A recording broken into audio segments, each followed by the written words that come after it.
Ang pagkahari ni Ahaz sa Huda. 16 na kabanata. Naging hari ng Huda ang anak ni Jotam na si Ahaz, na 17 taon ang paghahari ng anak ni Remalia na si Peka sa Israel. Si Ahaz ay 20 taong gulang nang maging hari.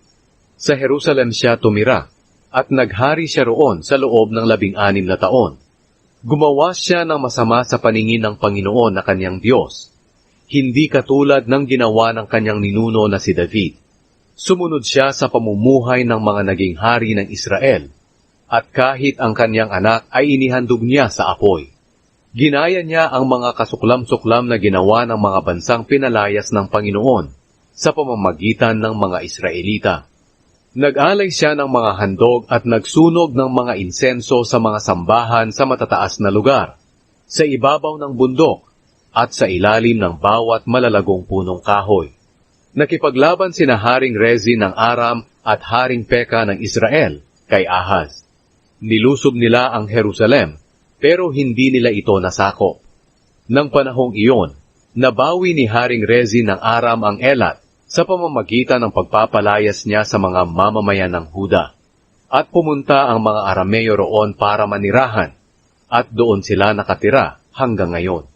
Nagsugo ng mga mensahero si Ahaz para sabihin kay Haring Tiglat-Pileser ng Assyria, "Lingkod mo ako at kakampi. Iligtas mo ako sa mga kamay ng hari ng Aram at ng hari ng Israel na lumulusob sa akin." Kinuha ni Ahaz ang pilak at ginto sa templo ng Panginoon at mga kabangyaman sa palasyo, at ipinadala ito bilang regalo sa hari ng Assyria. Pumayag ang hari ng Assyria sa kahilingan ni Ahaz, kaya nilusob niya ang Damascus at sinakop ito. Dinala niya sa Kir ang mga naninirahan dito bilang mga bihag, at pinatay niya si Rezin. Pagkatapos, pumunta si Haring Ahaz sa Damascus para makipagkita kay Haring Tiglat-Pileser ng Assyria.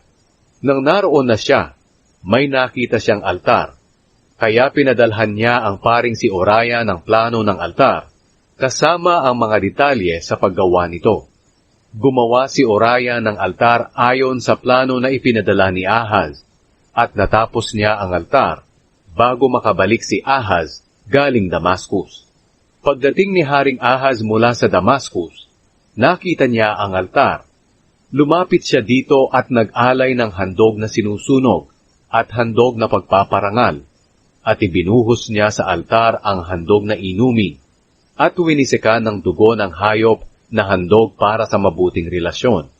Pagkatapos, tinanggal niya ang lumang tansong altar na nasa presensya ng Panginoon. Ito ay nasa pagitan ng bagong altar at ng templo ng Panginoon, at inilagay niya ito sa bandang hilaga ng bagong altar. Inutusan niya ang paring si Oraya, "Gamitin mo ang bagong altar para sa pag-aalay ng mga handog na sinusunog tuwing umaga, at mga handog ng pagpaparangal sa Panginoon tuwing gabi. Gamitin mo rin ito sa pag-aalay ng mga handog na sinusunog at handog ng pagpaparangal ng hari at ng mga tao, pati na rin ang kanilang mga handog na inumin. Iwisik mo sa bagong altar ang dugo ng handog na sinusunog at ng iba pang mga handog. Pero gagawin kong lugar na aking dalanginan ang tansong altar." At ginawa nga ng paring si Oraya ang lahat ng iniutos ni Haring Ahaz sa kanya.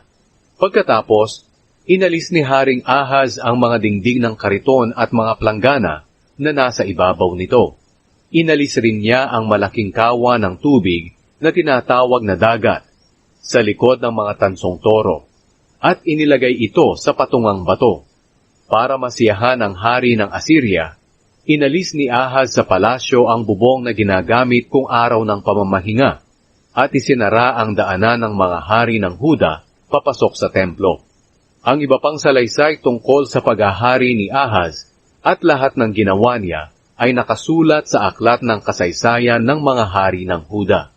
Nang mamatay si Ahaz, inilibing siya sa libingan ng mga ninuno niya sa lungsod ni David, at ang anak niyang si Hezekiah ang pumalit sa kanya bilang hari.